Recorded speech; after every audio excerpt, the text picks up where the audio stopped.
This guy is about to get robbed by two people. Yes, this guy is ready up with the pistol pointed at our victim. Hey guys, retired Lieutenant Todd Heaton here with Humilitas First. For a period of time, Humilitas First had a TikTok channel. I've since taken it down. But I used to get a lot of comments on that channel. Many plainly stated that's why they carry a firearm. Many of the comments were ego-based. To think that all you need is a gun and you don't need to understand how this violence spins up and the ways that you might be able to get ahead as it relates to stacking the odds back your way. So, how many of those folks actually understood fully how bad guys steal time and distance before they dominate you by imminent threat of death with a firearm?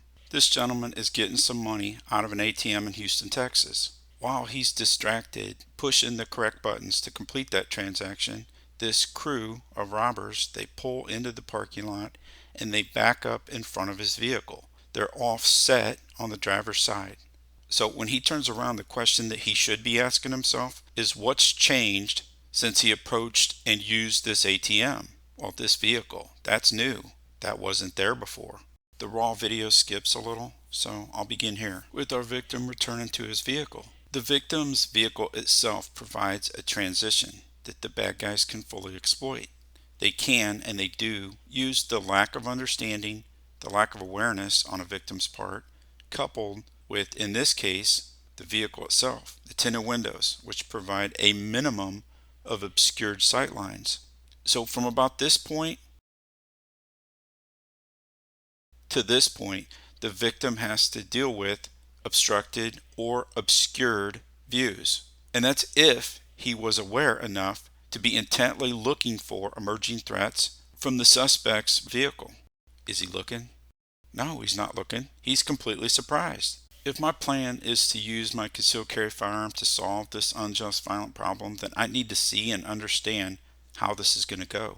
If I'm looking intently through my tinted windows and I see the timing line up perfectly, meaning when any person immediately loses direct line of sight with the suspect vehicle, all of a sudden two people get out and begin moving rapidly using this narrow lane or angle of approach, which involves the vehicle, in an effort to ambush me, well, that's a problem. That's a violent problem. Then I'm going to begin immediately expanding distance, and I'm probably going to do it at an angle that also utilizes these obscured sight lines. I don't want them to know that I'm also moving into a position of advantage.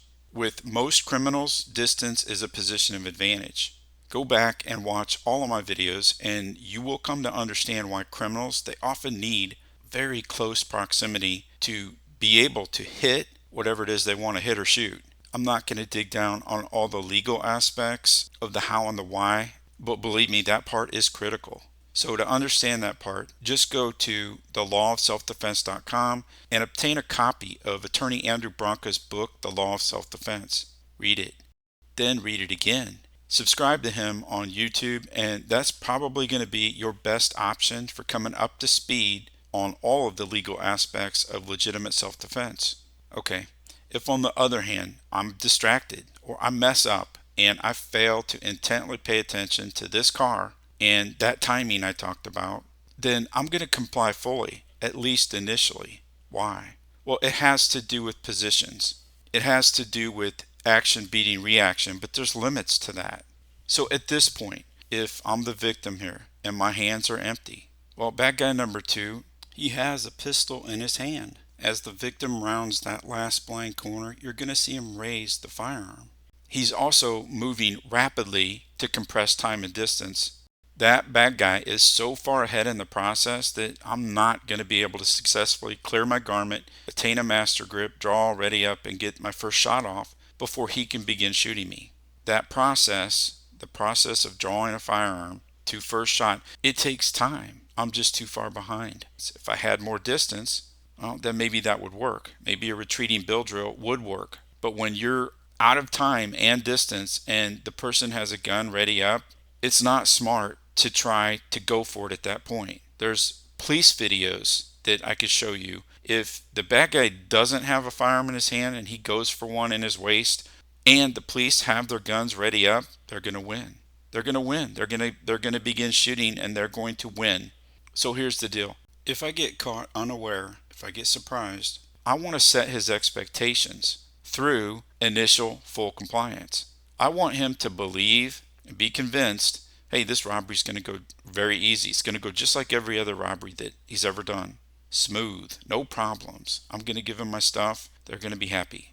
Why? Because I want him to become complacent in a sense. I want him to stop pointing the gun at me and lower that gun pointed at the ground. Now, that's not much of a gain in time if we're looking at stacking odds, if we're looking at stacking time, gaining back milliseconds, but it's still a gain. If I believe the next right thing to do is to draw, present, and begin shooting, which is a judgment call, which we all have to make. Well, I'm just looking to better my positioning because this position where his gun is up pointed at me and he's fairly close proximity to me and my hands are empty, that's a terrible position. I need to begin stacking some milliseconds back my direction.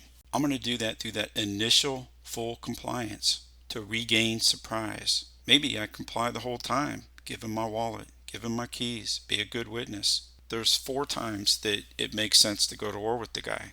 Obviously, if he's shooting me, well, shot's not dead. If I'm convinced he's going to shoot me, even if I comply, well, that's another instance. If you're a female and this is a kidnapping, which is going to end in a lot of bad things at another location, that is a very good reason to risk everything. Lastly, if his threat is imminent and ongoing, it's an active threat, he's not fleeing to get away, and he gives me a deep blind spot, well, that's that last time. Go to humilitasfirst.com where you'll be able to find contact information if you'd like to schedule some custom tailored training based upon your individual starting point. If you're brand new to self-defense, if you're brand new to firearms, we can begin there. It's custom tailored to your needs.